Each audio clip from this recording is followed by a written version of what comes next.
Hello મિત્રો, કેમ છો? જય ઠાકોરજી. આજે 2 ઓગસ્ટ એટલે કે મારા પિતાશ્રી કિરીટભાઈ રતિલાલ ઠાકર એમની પુણ્યતિથિ. નાનપણમાં જ માતાના ગુજરી ગયા બાદ અમારા માટે મમ્મી અને પપ્પા એટલે કે મારા પપ્પા જ બની ગયા હતા. બંનેનો દરજ્જો એમને સંભાળ્યો હતો. બીમારમાં ધગધગતા શરીરમાં એક બાજુ રસોડા કરવા, ત્યાંથી ઘરે આવી અમારું પેટ ભરવું અને અમારા માટે પણ એ જાતે જ રસોઈ કરતા હતા. સમય જતો ગયો, અમને બંને ભાઈને ભણાવ્યા, ગણાવ્યા, બધી રીતે કોઈ વાતે ના નથી પાડી. મારા માતાના ગયા પછી એમને એક સંકલ્પ મૂક્યો હતો કે મારી માતા પાછળ 111 સ્કૂલો જમાડશે અને સંકલ્પ એમને પૂર્ણ કરી. લગભગ 111 સ્કૂલ એટલે કે 50,000થી પણ ઉપર બાળકોને અમને તિથિ ભોજન આપ્યું છે. એટલે અમારા બંને ભાઈઓના પેટ ભરવા સાથે એમને બીજા બહારના દીકરાઓના પણ પેટ ભર્યા છે. હવે આવા માણસની જ્યારે પુણ્યતિથિ હોય ત્યારે આપણે કંઈક સેવારૂપી કાર્ય કરવા જઈ રહ્યા છે. તો અહીં મિત્રો આપણે ગોડાઉનમાં તૈયારી ચાલુ થઈ ગઈ છે. ધ્વનિલ મહારાજ, પંકજભાઈ, જયેશભાઈ, જયદીપભાઈ તેમજ મયુરભાઈ સવારમાં સેવારૂપી કાર્યમાં જોડાઈ ગયા છે. જય ઠાકોર.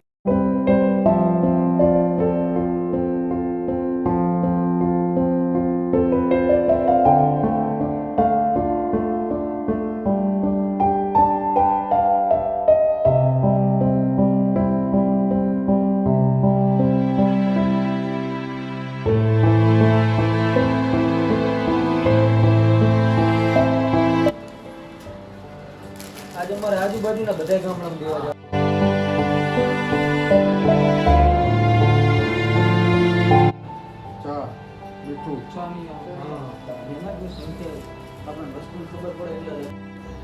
આ છે નાની દીકરી એવી અંજલિ, જેની માતા નથી. નાનપણથી જ નાનીમાં સાથે રહીને જિંદગીની પરીક્ષા ઝઝૂમી રહી છે. આવો ચાલો આપણે એની મદદ કરીએ.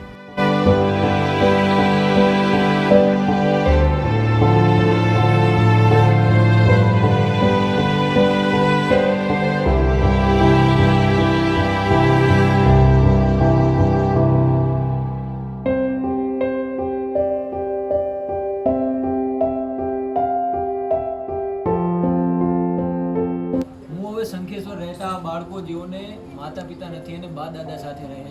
3 દીકરીઓ છે, રિદ્ધિ, સિદ્ધિ અને રતન. અને બાળકમાં દીકરાઓમાં ભાવેશ ને પારસ. તો હું તેમની મને સમાચાર મળતા તેમની મદદે હું આવી ગયો છું. મેં માતા પિતા વિનાના જે બાળકો છે તેમને કીટ વિતરણ કરવાનું નક્કી કર્યું છે. તો આની મેં રીલ્સ પણ બનાવી છે. તો એમના મકાન માટે હું ત્યાં આવ્યો તો પાણી પડી રહ્યું છે મકાનમાં અને એમને વ્યવસ્થા નથી કે બાળકોને ભણી શકે, સરખું લેસન કરી શકે, જમી શકે એવી વ્યવસ્થા મકાનમાં નથી. તો આના માટે મેં રીલ્સ પણ બનાવી છે. તો વધુમાં વધુ રીલ્સ આવે તો આપ તેને શેર કરી બને તેમ એમને જેટલી મદદ મળે તેવો આપણે બધા સાથે મળીને સોશિયલ મીડિયા દ્વારા પ્રયાસ કરીશું.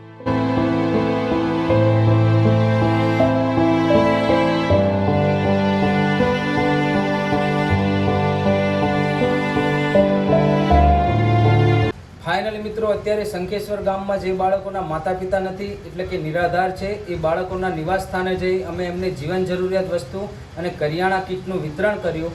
અમે છેલ્લા 4 દિવસથી હું અને મોટા ભાઈ બંને એ જ કાર્ય કરતા હતા કે સંખેશ્વર ગામ તેમજ આજુબાજુના ગામમાં જે પણ એવા બાળકો છે જેને માતા પિતા નથી અને ખરેખર એમને મદદની જરૂર છે, તો એમના માટે અમે આજે આ કાર્ય ઉપાડ્યું છે. અને હવે અમે બાજુના ગામમાં જઈ રહ્યા છીએ અત્યારે. અને હું તમને પણ જણાવું છું કે તમારા આજુબાજુ ગામમાં કોઈ પણ આવા નિરાધાર બાળકો હોય તો અમને જાણ કરવા વિનંતી. આપણે આજે જ નહીં પરંતુ આગળ પણ એમના માટે કંઈક ના કંઈક આવી મદદ કરતા રહીશું.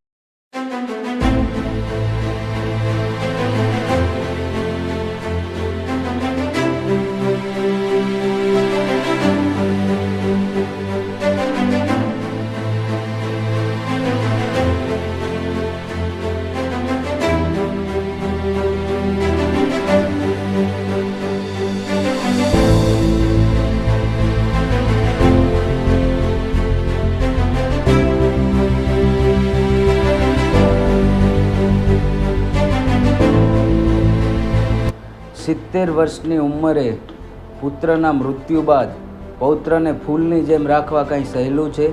70 વર્ષની વૃદ્ધાવસ્થામાં પણ જિંદગીની સામે ઝઝૂમતા એવા આપણે આ બા દાદાને મળીને આપણા રૂપી મદદ કરી.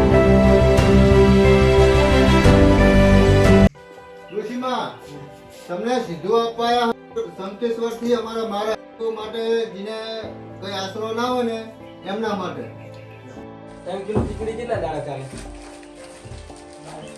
ચાલે ને? બરાબર. 3 કિલો ખીચડી है, खांड है 2 किलो, लोट है 3 किलो, लीटर तेल है, मरचું, હળદર, મીઠું. શું કરો હતા તમે? ઘરે ઘરે જ ને? કઈ નહીં. બરાબર.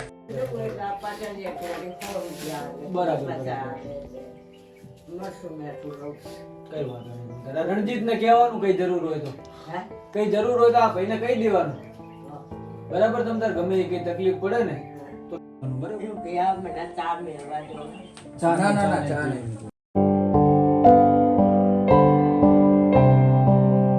બરાબર. હા તમે વાત મગજ ઓછું હે.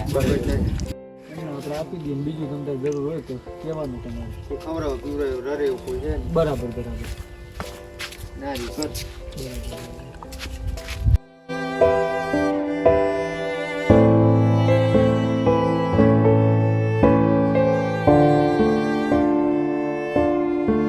તો બીજું કઈ કામ હોય તો તમારા ભાઈને કહી દેવું હો.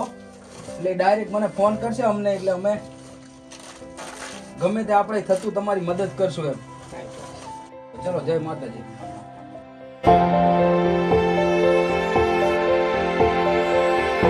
એમને પપ્પાની તિથિ છે ને એટલે સીધું દેવા આયા તમને. સીધું દેવા આયા, સીધું મહિનાનું. સીધું જમવાનું. એ બધાને તો મિત્રો હું કુંવર જ અત્યારે આવી ગયો છું રાવણ માધીબેનના ત્યાં. તે પોતે માજી અંધ છે અને સાંભળી પણ શકતા નથી, કોઈ કામ પણ કરી શકે તેમ નથી. તો મને એમના નામના સમાચાર મળ્યા કે આ માજીને આવી તકલીફ છે, તો હું અત્યારે તેમના ઘરે આવી ગયો છું. અને મેં મારાથી થતી બનતી જે કીટનું વિતરણ જે કરવાનું તેમાં માજીને પણ કર્યું છે. અને હું સદાય જ્યારે આવીશ ત્યારે આમની મદદ કરતો રહીશ. પૈસા આપે વાપરવા. કીટ વિતરણમાં મિત્રો ઘણા લોકો બહાર ગામ ગયેલા હતા, જેથી એમની કીટ આપણે એમના આડોશી પાડોશીમાં આપી દીધેલ છે.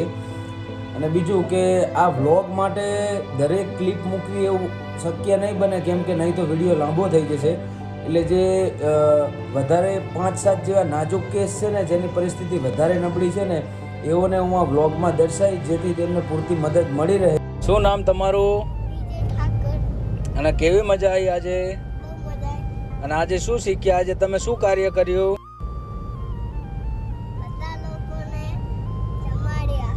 જમાડ્યા એટલે કીટ આપી. હા. અને આમાંથી શું શીખ્યા તમે? હા.